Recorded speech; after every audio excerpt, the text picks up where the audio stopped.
जय श्री कृष्ण चैतन्य प्रभु नित्यानंद श्री अद्वैत गदाधर शिवासादि से गौर भक्त वृंद। हरे कृष्ण कृष्ण कृष्ण हरे हरे, हरे राम राम राम हरे हरे, हरे कृष्ण। यह बहुत आनंदर कथा, सब भक्तान बहुत खुशी रे अछंती।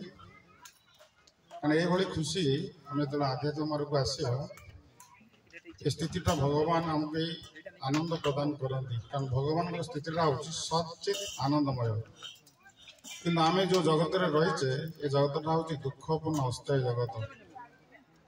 तो से जो दुखपूर्ण अस्थायी जगत रे आम जो सुख पचर धावमान होचे वास्तव से सुख नुहे, से हूँ सब दुखर मंजी आम पोती पोती चलचे। तो ता भीतर आम जो आध्यात्म मार्ग को आसुचे ये मार्ग रे आसिला मात्र के यही भाव में आम बहुत आनंद पाइबा। खाली जे साधना रही 16 माला जप करवा, मंगल आलती उठा, भगवत गीता भागवत पढ़ा, ता साथी रे एभली व्यवस्था रही जहाँफल कि संडे आम पिकनिक भी करवा। तेणु ये पिकनिक व्यवस्था भगवान आम बहुत सुंदर भाव में बंदोबस्त कर दी। कारण स्वयं निजे भगवान यही पिकनिक करने गोलोक वृंदावन रु भ्रम लीला करने जगत को आसते। सांगसाथी मान मेल जमुना पुलिन यही भाव में भोजी भात कर बहुत आनंदित होते। तेणु आम मैंने जो साधना करी थकी जाऊे से आम एनकरेज करने भगवान यही सुंदर बंदोबस्त रही। तेणु आम भक्त मैंने से बंदोबस्त को फॉलो करमको से भाव में ये पिकनिक अंशग्रहण करने को सुजोग देते। तेणु आम मैंने जो उत्सव जो अंशग्रहण कर उद्देश्य हूँ कौन ना आम अधिक अधिक भगवान के सहित इनवॉल्वमेंट बढ़। आम ड्रामा देखिले से ड्रामाटा भगवान का संबंधी, क्विज कले से क्विजटा भगवत संबंधी। तो सब जिनस ये भगवान का संबंध संबंधित रही। तेणु आमर आज जी समय ये आम अतिबाहित कले केवल भगवान सहित आम संबंधित हो रही। तेणु ये उत्सव हूँ से भगवान आम अधिक एनकरेज कर डिवोशनल सर्विस भितर प्रवेश करने। आम जिते भितर भितर प्रवेश करवा से सुख आम शांति व आनंद लाभ कर। तेणु आप मैंने आज जो दिनटा जो उपभोग कले वास्तविक ये सब गुरु आचार्य वर्ग कारण आगामी दिन लोक मान भक्त मान सब प्लानिंग थिला।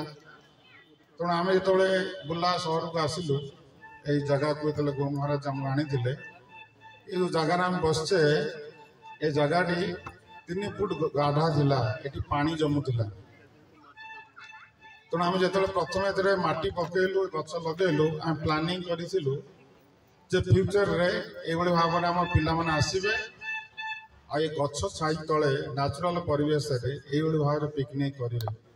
तेणु भगवान श्री राम से इच्छा आमर सब पूर्ण कर। तेणु आपण मैंने ये सुख पाइबे बोली कि आम 20 वर्ष पूर्व आम चिंता करूँ। तेणु से आसतु आम मैंने समस्ते ये भाव में उत्तम चिंता करवा जे आउ 20 वर्ष भीतर देखा संबलपुर जिलार सबू लोक मान जमी आम कृष्ण चेतनार भावित कर निश्चित भाव में प्रभुपाद महाराज को आम आनंद प्रदान कर। कारण आम सदा सब से गोटे कथा कहूँ कि आम मानकर अग्रगति हूँ मूल साधुंकर ब्लेसिंग दरकार। से साधुंकर ब्लेसिंगटा कौन? साधुंकर ब्लेसिंग हूँ श्री चैतन्य मनभीष्टम, श्री चैतन्य महाप्रभु इच्छा पूर्ण करवा। महाप्रभु इच्छा कौन थिला ना पृथ्वी यदि अच्छी यदि नगर दिग्राम सर्वत प्रचार होइबे मोर नाम। तेणु आम समस्त प्रयास करवा आम आमर संस्था तरफ संबलपुर जिले में प्रचार करने दायित्व दि जाइए। तेणु आसतु समस्त आम हाथ मिलेवा। आम निजे प्रथम महाप्रभु निर्देश हूँ जन्म सार्थक कर परोपकार। आम निजे सुंदर भक्तटी हवा एवं अन्य को भक्त करने प्रयास करवा। ताहले आमे प्रभुपादंकर कृपा लाभ करी आध्यात्मिक मार्ग में अग्रगति करी शेष में आम जीवन उद्देश्य जो होची बैक टू गॉड हेड। प्रभुपादंकर जो निर्देश थिला बैक टू गॉड हेड, समस्ते भगवत धाम प्रत्यावर्तन करवा। आज जो आम नाटक देखिले शेष कौन है ना भगवान श्रीकृष्ण निजे आसी से जीव को उद्धार कले।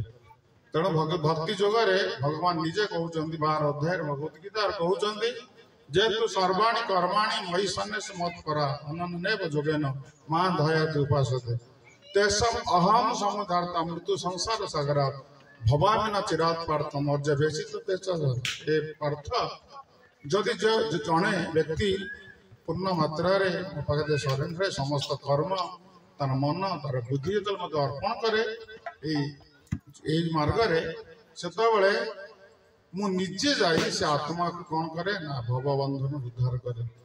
तेणु भवसागर पार हवा आम मान वास्तविक निजर शक्ति से काम करना। प्रभुपाद महाराज कहते कि आम जदि गोटे कुकुर लांज धरी भाविबा समुद्र पार हवा कंप्लीट इम्पॉसिबल से भाई आम निज चेष्टा बल आम भगवान कृष्ण को केवे प्राप्त हो पार से शुद्ध भक्त मानकर ए धराधाम को अवतीर्ण कर नहीं जीवे से नहीं जीवाई प्रभुपाद गोटे विराट बड़ जहाज भव सागर में पकई निजे हूँ कर्णधारा। आम चेष्टा करवा से जहाज केमती चढ़ाई से जहाज आम चढ़ा निश्चित भाव में आम भव सागर उद्धार हो पार। तो जहाज क्यों मैंने चढ़े जो मैंने प्रभुपाद इन्स्ट्रक्शन को पालन करेंगे। तो प्रभुपाद निर्देश दिला जे किभली भाव में महाप्रभु यही इच्छाटा आम जगत में आम प्रतिपादन कर। आम पुस्तक वितरण करवा एवं आमर गीता माराथन चली तो सब भक्त मैंने चेष्टा करा कि पुस्तक सुंदर भाव वितरण करवा एवं आमर जो साधना ग्रुप रही प्रत्येक दिन जो मैंने चांटिंग करुँच से साधना ग्रुप रे अंशग्रहण करवा भगवत गीता क्लास रे जॉइन करवा प्रति संडे रे राम मंदिर को आसी ठीक 8टा ରୁ 10ଟା भितर भगवत गीता भागवत चर्चा होची आम श्रवण करवा भगवान श्री राम को दर्शन करवा एवं ये भाव में विभिन्न प्रकार उत्सव अंशग्रहण करवा किभली भाव में अंशग्रहण करवा ना आम जमी आम निजर गृह निज गृह आम देखुचे आम निजर किसी कार्य जो कला बेलू निजे जमी अंटा भिड़ी बाहर करुचे कहार साहाय्य न लोड़ी निजे करने को चेष्टा करुचे सेमती गुरु आचार्य वर्ग आम हाथ में ये अमूल्य रत्न दे सीताराम लक्ष्मण हनुमान सेवा। तेणु आम समस्ते आसवा प्रयास करवा एभली काम करवा जमी घरे झाड़ बहुत देहरु काम करी एठी मध्य से भाव में सेवा करी देह झाड़ जमी बहब से भाव में आम कम करवा ताल आम प्रभुपाद को आनंद दे पारिबा एवं शेष में आम प्रभुपाद कृपारू आम ये जहाज रे अवतरण करी भव सागर को आम सहज पार हो जो उद्देश्य मानव जन्म देते सफल हम। तेना आसतु समस्त आम मिलमिशि एक कृष्ण चेतना आंदोलन को संबलपुर रे कि भाव में प्रचार प्रसार करी प्रभुपाद आनंद प्रदान करी आम जीवन परम जो लक्ष्य आम साधन कर। हरे कृष्ण कृष्ण कृष्ण हरे हरे हरे राम राम राम हरे हरे। समस्त बहुत बहुत धन्यवाद समस्ते समस्त मूल्यवान समय को दे एठारे उपस्थित रही आमर पुराना पिला माने जो यूथ फोरम पिला माने उत्साहित कर आमर संस्था तरफ आपण मान को बहुत बहुत धन्यवाद। हरे कृष्ण। जय श्री प्रभुपाद महाराज की जय। जय जय सीताराम लक्ष्मण हनुमान महाराज की जय। संवेद गौर भक्त वृंद की जय। निताय गौर सीतानाथ प्रमानंदे हरि हरि बोल।